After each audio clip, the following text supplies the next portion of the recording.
Hey everyone, and welcome to another XIM video. In this series we will take a closer look at XIM related topics which are very popular right now, but no one really seems to understand their purpose or the logic behind them. Because of that, people often misinterpret these topics or have a false opinion on them. In each video I will go over one of these topics and will explain you everything you need to know to fully understand it. And at the end of the video you will be able to judge by yourself if the discussed topic is useful for your gameplay or not. Also, if you would like to suggest a topic that I should cover in a future video, then you can do so by posting in the comments down below.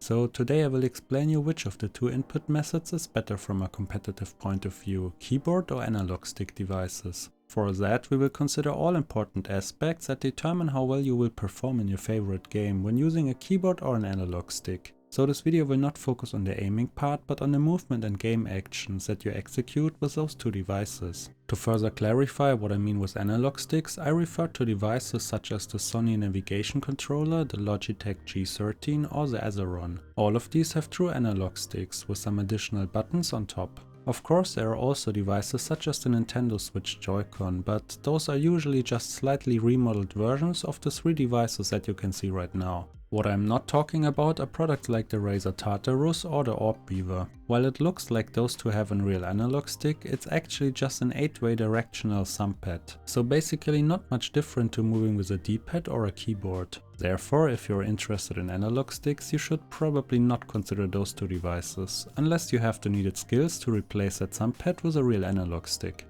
Now, since keyboards are the traditional choice of PC players, let's look at the pros and cons of keyboards first. The advantages of keyboards are quite obvious. You have a lot of buttons that you can reach without having to reposition your hand. So for the most part you only have to move your fingers to reach different keys, while your hand can remain in a static position above the keyboard. For mice that only offer a low amount of buttons, a keyboard is therefore a great choice. Another advantage of a keyboard is the digital activation of its keys. When a movement key is pressed, such as WASD, your character will instantly start to move into that direction at full speed. With an analog stick instead, your in-game character has a short ramp-up time because you have to physically move the stick to the direction you want to move to. This process will progressively accelerate your character to the maximum movement speed in the game. So a keyboard will always have the faster strafing and more responsive character movements due to the instantaneous digital activation. But that is basically it when it comes to advantages. The disadvantages are something that most gamers usually don't think about.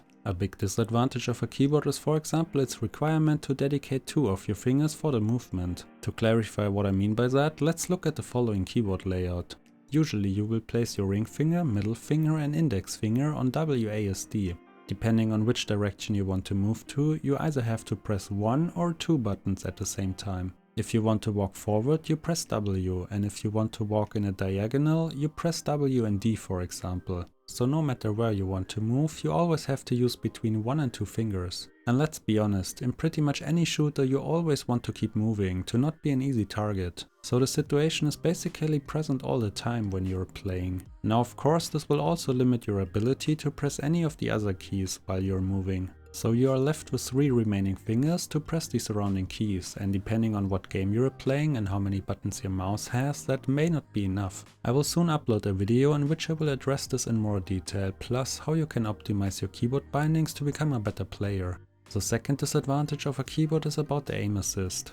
As I explained earlier, a keyboard offers more responsive character movements because of the digital key activation compared to analog sticks. For games without any aim assist, such as Rainbow Six Siege or PUBG, this is of course a great feature, but for games with aim assist, this can cause some major problems. As you can guess, the aim assist of console games has obviously been programmed with controller sticks in mind, so the algorithm of the game that checks if the aim assist should activate or not will heavily monitor your analog stick inputs in comparison to the movement of your target. And it does not only consider the aiming for the right stick, but also your character movements with the left stick. With an analog stick you just cannot move and strafe as fast and responsive as with a keyboard, it's just not possible. In extreme situations, such as rapid left and right strafing, the aim assist algorithm might therefore not know how to process those unnatural movement inputs coming from your keyboard. The result is that you will suffer from aim assist problems in the game. Your crosshair is either pushed away from the target, or it becomes really difficult to move your crosshair onto the target. With an analog stick this is not a problem though, you pretty much have no aim assist problems at all while moving around with your character. Thanks to moving your character with the intended input device, it is much easier to switch between targets or place your crosshair on an enemy. Of course, there might still be other potential sources for aim assist problems, but your character movements will certainly not be one of them. Plus, you can usually address and fix those other sources too.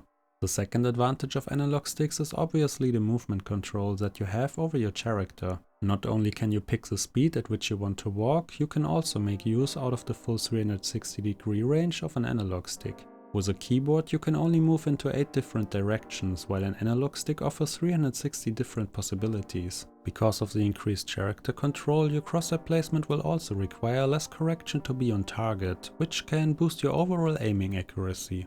The third advantage of analog sticks is that you only need to dedicate one finger for the character movements. So compared to the keyboard where you need 2 fingers, you will have one more finger that you can use to execute time-critical actions in the game. Due to the placement of the analog sticks on most devices, it is also less likely to run into situations where your currently pressed buttons prevent you from accessing other important buttons. To illustrate that, let's look at the keyboard picture from before again. Let's assume your reload key is R and you're currently walking in a diagonal with W and D. As you can guess, it will be quite difficult to press a reload key while you continue to walk into that direction. Try it yourself on the keyboard, it's pretty much impossible. Of course, you could also just quickly stop moving or release a D key to only walk forward, but depending on what game you're playing and what action you bound to R, this might not be an option. With an analog stick you don't have to worry about that. The stick itself is usually placed so far away from all other buttons that it will not interfere with any other button press. In terms of disadvantages, there usually aren't all that many. The biggest one would be that you have to get used to playing with an analog stick, at least if you're coming from a keyboard. For controller players who switch to mouse and keyboard, this can of course be different. As a disadvantage, you could also bring up the less responsive character movements, but pretty much all console shooters have aim assist, so that disadvantage would only apply to games without any aim assist. So in my opinion, playing with an analog stick is actually better than playing with a keyboard. It offers more advantages, and especially in console games, a keyboard can cause quite some problems with the aim assist. Now of course not everyone can get used to an analog stick, but if you are a keyboard player and you're interested in how you will do with an analog stick next to your mouse, then you can try the following. Hold the left side of your XIM controller with your left hand and move your mouse with your right hand. Now of course this might not be the most comfortable setup, but it will give you a rough impression on if you might like an analog stick setup or not. Via the PlayStation and Xbox system settings you can even rebind the left side of your controller buttons to have the correct actions in the game. Now before I close this video, I want to quickly address the following 2 concerns which some of you might rightfully have. The first concern is about the simulate analog behavior feature. What if you use it together with your keyboard? While you are right, the SAB feature of your XIM will for the most part remove the keyboard disadvantage with the aim assist, it doesn't really help with the second disadvantage that a keyboard has. At best it will put the keyboard closer to an analog stick, but it will definitely not allow a keyboard to surpass an analog stick.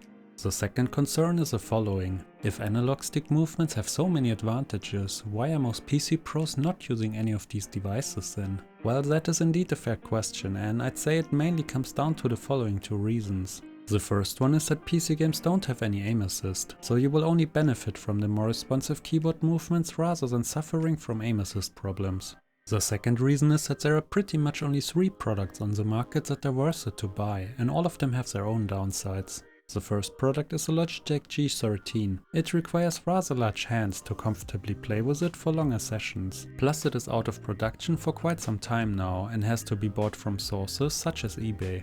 The second product is the Sony navigation controller. While it has great ergonomics, its limited amount of buttons requires you to have a mouse with at least 6 to 7 buttons to bind every action in the game. Plus it is also out of production for quite a while now.